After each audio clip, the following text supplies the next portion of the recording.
Hello বন্ধুরা, তো চলে এলাম রবিবারের স্পেশাল লাল লাল ঝাল ঝাল আলু দিয়ে মাটন কারি।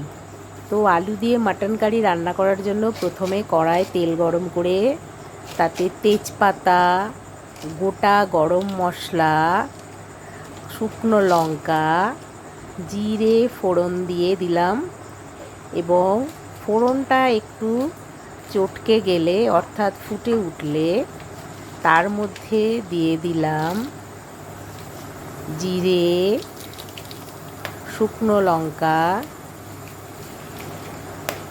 আর দিয়ে দেব জিরে শুকনো লঙ্কাটা একটু ভেজে নিয়ে দিয়ে দেব পেঁয়াজ কুচি।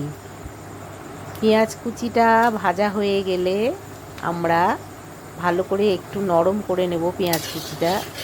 পেঁয়াজ কুচিটা নরম হয়ে গেলে আমরা ওর মধ্যে মাংসগুলো দিয়ে দেব। মাংসটা আমি আগে থেকে আদা রসুন বাটা, লঙ্কার গুঁড়ো, হলুদ গুঁড়ো, মাটন কারি মশলা দিয়ে আর অল্প সর্ষের তেল দিয়ে ভালো করে ম্যারিনেট করে রেখেছি। এবার ম্যারিনেট করা মাটনটা পেঁয়াজ নরম করে ওর মধ্যে ঢেলে দেব। মাটনটা একবারে ঢেলে দেবো না, গায়ে তেল ঠিকরে পড়তে পারে, সেই জন্য আস্তে আস্তে মাটনটা ঢেলে দেবো। মাটনটা আস্তে আস্তে ঢেলে দেওয়ার পরে এবারে মাটনটাকে ওই পেঁয়াজ ভাজার সাথে ভালো করে নেড়ে চেড়ে ভেজে নেব। ভালো করে পেঁয়াজের সাথে নেড়ে চেড়ে ভাজা হয়ে গেলে আমরা একটা ঢাকা দিয়ে দেব। মাটনটাকে আগে পুরো ভালো করে মিশিয়ে ফেলতে হবে, তেলের সাথে ভাজা ভাজা করতে হবে। ওই ভাজা ভাজা করার জন্য আমাদেরকে কিছুক্ষণ ছাড়া ছাড়া মাটনটা নেড়ে দিতে হবে, দিয়ে ঢাকা দিয়ে দিতে হবে। 5 মিনিট পরে ঢাকা খুলে দেখব তেল ছেড়ে দিয়েছে। আবারও ভালো করে কষাবো, আবারও ভালো করে ওপর নিচে করে মাটনটাকে মিশিয়ে নেব। মাটনটা মিশিয়ে নিয়ে আবারও আমরা ভালো করে নেড়ে চেড়ে ঢাকা দিয়ে রাখব। এইভাবে 2-3 বার করা হয়ে গেলে আর অপর পাশে গ্যাসে গরম জল বসিয়ে দেব।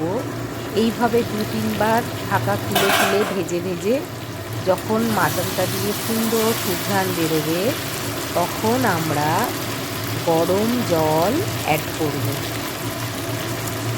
গরম জল অ্যাড করা হয়ে গেলে মাটনটাকে আমরা ঢাকা দিয়ে দেব। ঢাকা দিয়ে মাটনটাকে হতে দেব 5 মিনিট। মাটনটা ফুটে উঠলে তারপরে আমরা আবারও ঢাকা দিয়ে দেব। এইবারে মাটনের সাথে আমরা মাটনটাকে এবারে প্রেসার কুকারে দিয়ে নেব।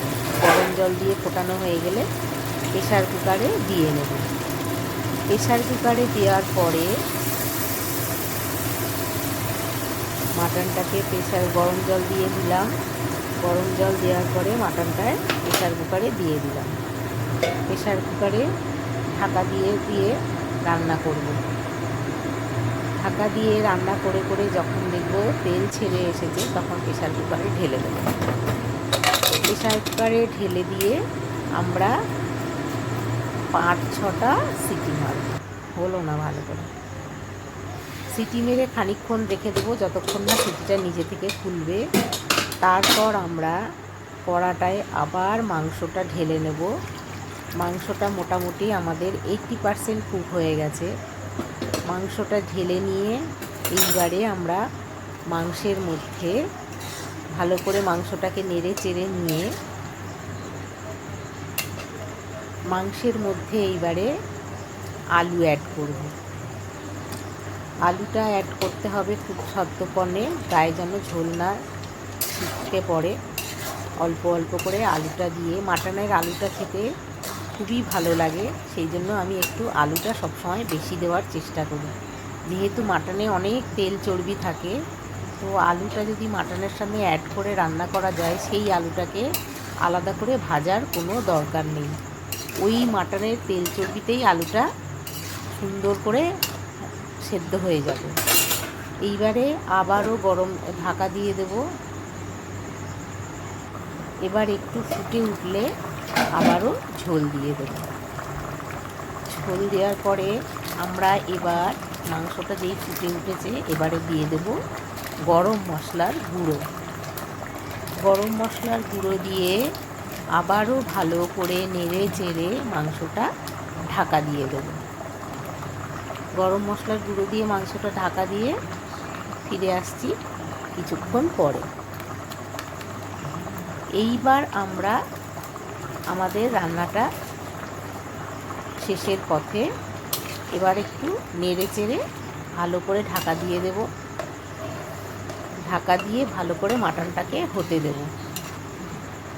আলুটা সিদ্ধ হওয়া পর্যন্ত গ্যাসটাকে একদম মিডিয়াম টু লো ফ্লেমে রেখে দেবো। 5 মিনিট রাখার পরেই দেখব মাটনটা রেডি হয়ে গেছে। এই যে আমি মাটনটা সার্ভ করে দিয়েছি। তো তোমরা বলো আমার মাটন রান্না কেমন হয়েছে। যদি আমার রান্নার রেসিপি তোমাদের পছন্দ হয় তাহলে লাইক করো, কমেন্ট করো অ্যান্ড শেয়ার করো। Thank you.